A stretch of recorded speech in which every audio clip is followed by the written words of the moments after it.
ফুরকানের মধ্যে তিনি আমাদেরকে আবারো সতর্ক করতেছেন। আল্লাহ তাআলা বলতেছেন, ইযা রাআতুহুম মিন মাকানিন বাঈদিন সামিউ লাহা তাগাইয়ুদাও ওয়া যাফীরা।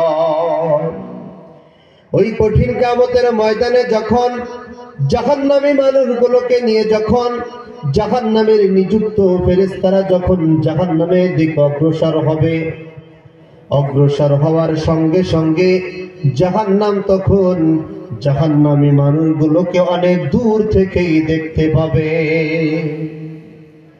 আর দেখার সঙ্গে সঙ্গে তখন জাহান্নাম এমন ভয়াবহ গর্জন শুরু করে দিবে, এমন ভয়ানক চিৎকার শুরু করে দিবে যে জাহান্নামী মানুষেরা ওই ভয়াবহ গর্জন, ওই ভয়ানক চিৎকার তখন তারা অনেক দূর থেকেই শুনতে পাবে।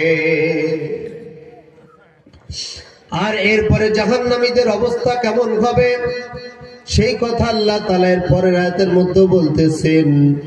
আল্লাহ তাআলা বলতেছেন, ওয়া ইযা উলকু মিনহা মাকানান দায়ীকাম মুকাররানিনা দাউ হুনালিকা সুবুরা।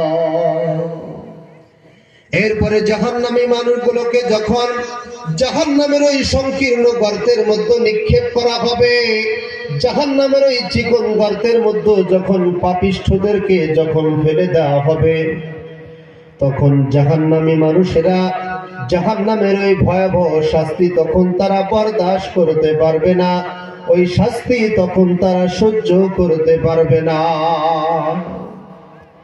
এই জন্য জাহান্নামী মানুষেরা তখন আল্লাহ তাআলার কাছে দুটি হাত উত্তোলন করে তখন দোয়া করবে, মালিক তুমি আমাদেরকে জাহান্নামের মধ্যে মৃত্যু দিয়ে দাও, অথবা তুমি আমাদেরকে একেবারে ধ্বংস করে দাও, আমরা তো তোমার শাস্তি আর সহ্য করতে পারতেছি না।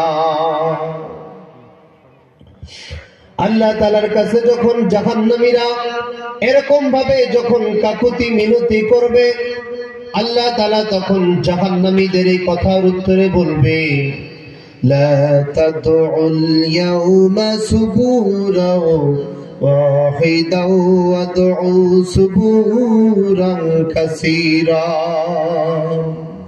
ও জাহান্নামীরা, আজকে তোমরা মাত্র একটা মৃত্যু কামনা করো না, আজকে তোমরা মাত্র একটা বার ধ্বংস কামনা করো না।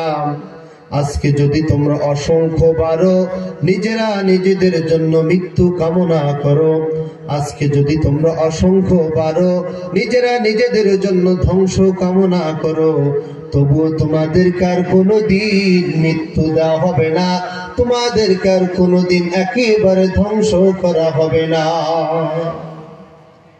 এর কারণটা হলো, যদি কোনো ব্যক্তিকে জাহান্নামের মধ্যে মৃত্যু দিয়ে দেওয়া হয়, তাহলে তো সে মৃত্যুবরণ করার সঙ্গে সঙ্গে জাহান্নাম থেকে মুক্তি পেয়ে গেল।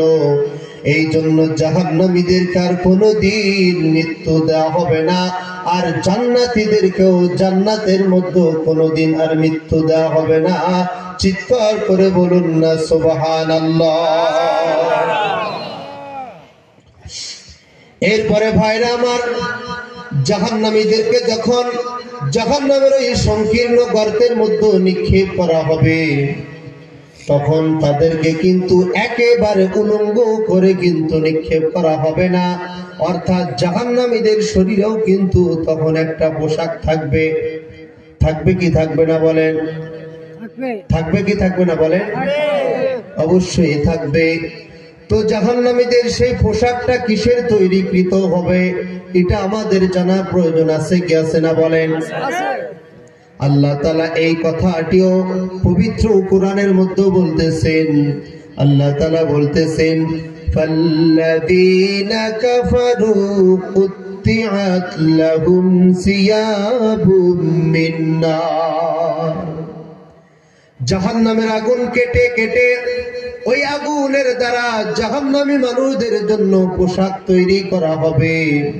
আর ওই আগুনের দ্বারা তৈরিকৃত ওই পোশাকটাই তখন জাহান্নামী মানুষদের শরীরের মধ্যে পরিধান করিয়ে দেওয়া হবে।